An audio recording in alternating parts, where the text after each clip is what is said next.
I don't get it, folks. I do not understand it. Every time Justin Trudeau opens his mouth, appears on camera, or just shows up in public and comes out of his dungeon, it has immense consequences for the Liberals in the polls, for their popularity, and specifically for Justin Trudeau. Today, or just recently, he appeared in Edmonton and gave a press conference, and he just went off the deep end. He was talking about housing and how great of things they're doing for Edmontonians. And then he started talking about right-wing extreme politicians and Pierre Poilievre and how he's against transgenders and yada, yada, yada. It's embarrassing for him. And I mean, it makes for great content. So you might as well smash the like button and subscribe if you're already here, because it's going to be a great video. And I'm stuck between a rock and a hard place because it makes great content, but also this is the leader of our country. Like, I'm so embarrassed. I've never seen a bigger idiot in my entire life than our prime minister, and I'm ashamed. I'm ashamed of anyone from a foreign country who's watching outside in. And it's like, wow, is Canada really like this? Is Canada that bad? Yes, it is. Are people this dumb in Canada? No, they're not. Popularity for Justin Trudeau is an all-time low. We're going to get into that in a moment. But first, I want to present to you some awesome stickers that are available for link down in the description or the pinned comment below. You got Trudeau in jail. That's right. Where we might not see this anytime soon, but at least you can walk away with a good sticker, or you can get yourself a sticker bundle. Chrystia Freeland, Witch of the Wicked Witch of the North. You got Klaus Schwab penetrating Trudeau on a milk carton. Have you seen me? I did not see that coming. And speech you hate does not equal hate speech. This is a sticker bundle, folks, 20% off for a limited time only. So if you want to get yourself some stickers or any of the merch, the link for that is down in the description or the pinned comment below. All right, let's take a look at CTV kind of changing a little bit of their opinion on the polls and the direction of which our political spectrum is heading in. And then we're going to take a look at Trudeau just having a meltdown and just going, Pierre this, Pierre that, transgender this, and he's trying to hurt all the LGBTQ HDTV plus people in Canada. And it's just embarrassing. But first, let's get into this video here. Hey, what's the latest in your ballot tracking and preferred PM numbers? Latest nanos tracking. I feel like is this kind of like political weather kind of deal, Michael? What do you think? Anyways, latest nanos ballot tracking is done every week under the blue team, Conservative 41, Liberals 24. 17-point advantage for Pierre Poilievre and the Conservatives right now in the nanos tracking. NDP 22. This is critical. The margin of error is plus or minus 3.1 percentage points. Now the Liberals and the NDP are within the margin of error. There's only 2 points between those two parties. Bloc 6, Green Party 5, People's Party at around 2, 1.5 to 2. But wow, the reality is still a big advantage for Pierre Poilievre on the ballot numbers. And now, when you see those Liberal numbers get towards the NDP numbers, who knows what Jagmeet Singh might do, especially since we're in 2024. And not a big gap between the New Democrats and the Liberals. No, there isn't. And here's the risk that the Liberals have put themselves in. The Liberals are tanking so hard that his own personal puppet, Jagmeet Singh and the NDP, are now actually gaining more popularity than Justin Trudeau and the entire Liberal cabinet. Now, that's not a good thing for Canada. If you vote NDP, I really highly recommend you look inwards and maybe go on like a self-fulfilling retreat and do a little bit of introspective work as to why you actually want to go orange NDP instead of something literally anything else, or the Liberals. Like, vote Bloc for all I care, but just don't vote NDP or Liberal. Like, that's just he's exactly like Trudeau, just rebranded and actually worse because he's flip-flopped so much. But the point I'm trying to make is, if the NDP actually surpasses Liberals with like a tangible lead where, okay, Jagmeet now knows I can turn off this coalition and we can call an early snap election, he might get more seats, where he knows deep down in his heart. I don't think Jagmeet Singh is delusional to the point where he thinks he can actually win the next election and become Canada's next prime minister. That's clearly Pierre Poilievre. But what he can do is become an even bigger party in the House of Commons and have more seats than the Liberal Party of Canada. And I don't exactly know the implications of that. It would be catastrophic. But as long as the Conservative have a majority government, I'm not too concerned. I'm not too concerned of who is second, but it would be just absolutely hilarious for Trudeau to even be for Liberals to be surpassed by the NDP. I'm all for it. All right, now let's get into Justin Trudeau having. I've got a couple timestamps here of having a bit of a meltdown. This is hilarious, folks. You're gonna love this. $1,800 is the family of four in Alberta receiving with the Canada Carbon Rebate. $2,100 if you're in a rural area, which is most of Alberta. This is more money than the carbon price actually costs. No, it's average not. Family for 8 out of 10 families across the country in backstop provinces. These are the things that we are focusing on, the things we are fighting for every day. So let far-right politicians pick fights with trans kids. Shame on them. And of course, as a government, we're going to be there to protect our most vulnerable. But let's not allow them to successfully deflect from the fact that they have no plans to deal with the real issues facing Canadians right now. En français plus court, s'il vous plaît. All right. So a couple of things. Far-right politicians, the Conservatives are not far-right at all. The Conservatives are actually, like, if anything, they're center-right, but they're kind of centrist or even a little bit to the left. Canada is inherently, it's going to piss a lot of people off, but Canada is historically and inherently a more liberal country. Now, you might be like super pro-conservative, and that's fine. I'm not calling you a liberal by any means, but in terms of what other right-wing or opposition or conservative parties in different parts of the world have, we're a little bit softer and a little bit more progressive. That's just our nature here in Canada. You can agree, you can disagree. It doesn't really matter. That's just a fact.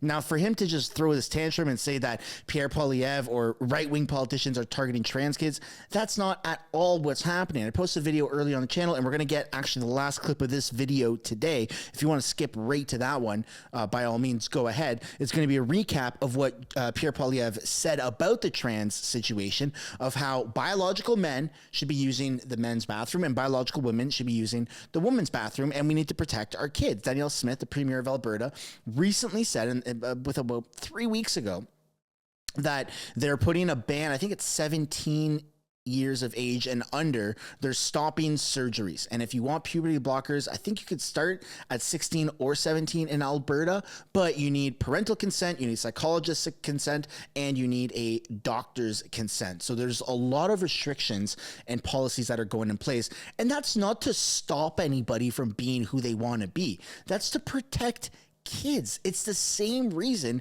kids you don't see a 10-year-old go into Starbucks and get themselves a double-double, or McDonald's and get themselves a double-double coffee. Caffeine ain't good for kids. It's why kids don't go buy tobacco, why kids don't go and drink alcohol. That's why kids don't go and gamble. That's why there's 19+ restrictions on a lot of things, 18 in Quebec, because it's to protect children. That same thing needs to be done for things that have a little bit longer effects than like gambling away $50 or $100, which is, just surgeries and things like that never really can be undone, or if they can, it's a whole loop-de-loop of a process. So it's not being against trans kids. No one cares when you're a consenting adult, whether you want to or not be trans. By all means, you do you, boo, but we need to protect the kids. And now let's take a look at another clip here of Trudeau just having a bit of a meltdown. Last question. I'd like to build on that theme a little bit. Pierre Poilievre specifically said that children born biologically male should be banned from female washrooms, changing rooms, sports. Do you think your government has done enough to protect trans rights? I think Mr. Poilievre and politicians like him are choosing to attack some of the most vulnerable people in our society as a way of deflecting from the fact that they're very good at creating division and anger and creating political toxicity and driving wedge issues, but so far they have been terrible at putting forward any concrete solutions for the big problems that all Canadians are facing in their daily lives. They're quick with slogans and buzzwords and culture wars. but they're not doing the work of actually rolling up their sleeves and delivering. 330 housing units here, delivered next year, this summer, including over 60% of them 60% of them affordable. He's turning into Joe Biden. That's all, folks. All right, a couple things to say before I click continue on the video. One, the Conservatives aren't in power, so they can't do these things. Two, what you're actually doing for Edmontonians and Canadians across the entire country is not really beneficial, such as the daycare policy, right? The childcare, $10 a day childcare. Inherently, that's a good idea. As a father, that's a good idea. I got a 1.5-year-old and another kid about to be born in like 4 months. $10 a day childcare kind of makes sense. That's cool in theory. But how much is that costing to everybody else? My kids are not your financial burden. In addition to that, it's not for everybody.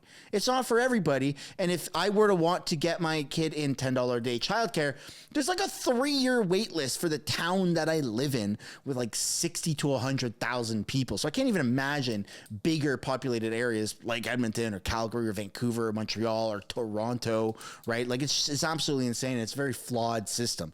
The Liberals have nothing but false promises, and it's so annoying. The only thing Justin Trudeau and the Liberals have done is legalize cannabis. That's pretty much it. He's promised Indigenous communities with between 50 people and a few thousand people. He's promised them fresh water and fresh infrastructure to make life more, I don't know, livable, because a lot of these places have filthy and dirty, contaminated water, and he hasn't even done those things. So this housing, the fact that Trudeau thinks he's going to fix the housing problem when Chrystia Freeland just got busted for spending $6,000 a month on spa and gym memberships, and she still looks the way she does, is not a good sign.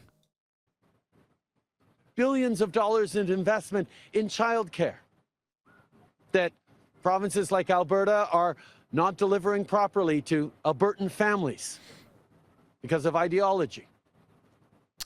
That's not true. We're stepping up on the fight against climate change to draw in global investment. Here in Alberta, for years, I've been pointing out that Alberta is the #1 place in the country for green investments, for investments into renewables, for innovation in the future of how we're going to power our country and our world in a net zero economy. And what does the Alberta government do? Oh, it puts a pause on renewables. I was talking to the Alberta Business Council just last fall, who were up in arms about it, rightly, because what kind of signal does that send to investors? What kind of signal does that send to Albertans who know that providing energy in a net zero world will provide incredible jobs for Albertans? If you work in construction, if you work in the oil sector, you can also work in the hydrogen sector. You can work in the nuclear sector. You can work in the carbon capture, utilization, and storage. These are good, skilled jobs that Albertans are already doing that they will be able to do as long as we make sure the capital is flowing in those areas. But these are all real issues with real solutions that we're working on. And people like Pierre Poilievre would rather pick a fight with trans kids. That's not leadership. And that's not a game I'm going to play with them. Yes, we're going to make sure we're doing everything we can to protect vulnerable people in this country, because that's what Canadians expect. But I'm not going to get dragged into culture wars about this, when the fact is Canadians expect their governments to roll up their sleeves and deliver for them, and that's what we're doing. I'll ask it again, sir. What can or what is your government doing to protect the rights of trans kids now and Didn't even answer. I was sitting down with a number of doctors from the Canadian Medical Association. I think one of the things we should all do in difficult issues is rely on experts, rely on science, on researchers, on people who actually work with vulnerable kids, people who sit down with families to talk through extremely difficult decisions, and rely on them to depoliticize issues and look at what is in the best interest of Canadians, of communities, of individuals. Relying on our service and health professionals to make decisions about how to best protect people is, I think, something that this government will always stand for and highlight that more governments should be doing rather than picking fights with vulnerable people. Thank you. Merci beaucoup. Yeah, this is hilarious. Imagine criticizing somebody and a party that doesn't actually have the means right now or the authority to make the changes. It doesn't make any sense. Pierre Poilievre is doing this and Pierre Poilievre is doing that. That's all he does. That's all he does is bitch about Pierre. Bro, do your job. Look at the polls. Look at how Canada and the world is literally against you. Like literally against everything that you stand for, and then say, am I doing the right thing or am I pissing everybody off because of my ego? And that, folks, is called narcissism. His father had it, he has it, and it's very likely that I hate to bring his kids into it, but it's likely that his kids will also have it because that's what he's just pushing and showing on the biggest platform in Canada. He's a freaking prime minister. It's just so embarrassing. And not only that, but his trip to Edmonton, he blindsided Danielle Smith, the premier of Alberta. She had this to say on Twitter. Today, Prime Minister Trudeau spoke with Alberta media, during which he managed to call Albertans fools, claimed the carbon tax was saving Alberta families thousands of dollars, and condemned anyone supportive of parental involvement in their child's education. We know that Albertans do not take his absurd claims seriously. However, it is sad to see this prime minister, like his father before him. Oh my God. I didn't even read this tweet before I said what I just said. Try to use Alberta as a punching bag to win votes in other parts of the country.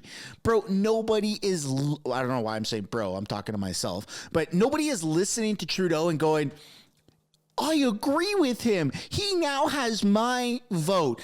It's the opposite by a landslide. Every time he opens his mouth, he loses voters. People, I see it all the time in my comments. I see people saying, I've been raised as a liberal. You know, my parents have been liberals. I've been groomed my entire life to be a liberal. And a lot of people watching this video, probably 20, 30, 40 years ago, if you are within that demographic, chances are you or your family, your household was liberal. Chances are, I'm not saying that you personally have been a liberal, but a lot of Canadians, obviously, we live in a liberal, progressive country, have been liberal, but it's gone off the deep end to the extreme left. It doesn't make any sense. And it's embarrassing. It's absolutely embarrassing. He's losing voters every time he talks. There's nothing that Trudeau says where it's like, I was going to vote for Pierre Poilievre or Jagmeet Singh, but now I'm voting for Justin Trudeau. It's not a thing. It's it's just not happening. Instead of attacking our province, Mr. Trudeau could have informed our government about a visit to Alberta and extended an invitation to meet with me to discuss our amazing energy sector and workers. Alberta green technologies that are changing the world, removing red tape for struggling childcare operators, or the housing and affordability challenges. Next time the Prime Minister visits Alberta, I hope he calls my office to arrange a meeting as he did with the Premiers of Ontario, BC, and Manitoba. I await his call. That is incredible, and it just goes to show how much of a coward Justin Trudeau is. I mean, he's just hiding. He's hiding anywhere he goes, and he's not going face to face with the people that can actually make a difference, because he knows that every time he's met with Danielle Smith, she has absolutely obliterated him. And speaking of being obliterated, let's take a look. As I promised, the last clip of the video is, of course, the absolute banger, the viral moment of Pierre Poilievre talking about how females, biological females, should stay with female bathrooms, and the same thing for males. Mr. Poilievre, for the last few years, our news organization has been covering what can only be described as a war on women. Biological males are pretending to be females, and these men are invading female safe spaces. This includes female sports ranging from volleyball to rugby. As well, men pretending to be women are gaining access to female shelters and even female prisons. This has collectively led to real women and girls being emotionally abused, physically injured. And my question, sir, is should you form the next federal government, Will you make female safe spaces safe again by introducing legislation that bans so-called transgender women from participating in female sports and getting access into female shelters and female prisons? Female spaces should be exclusively for females, not for biological males. You ask if I introduce legislation on that. A lot of the spaces you described are provincially and municipally controlled. So it is unclear what federal legislation would reach federal legislation would have to change them. But obviously, female sports, female change rooms, female bathrooms should be for females, not for biological males. Yeah, there you go. I mean, it's just kind of common sense at this point. It's very bizarre that people are actively advocating for that to be any different. But I'd love to know what you guys think down below in the comments. Who takes the L on this video? Who takes the W? I think I know what the answer to those are, but I'd love to know what you guys think down below. Thanks for watching. Don't forget to give a like on the video. It does help it push it out further, as well as subscribe if you're not already subscribed. We're on the way to 400,000 subscribers. And yeah, I mean, if you don't want to subscribe for me, do it because the government doesn't want you to. I'll see you all in the next one. Bye for now.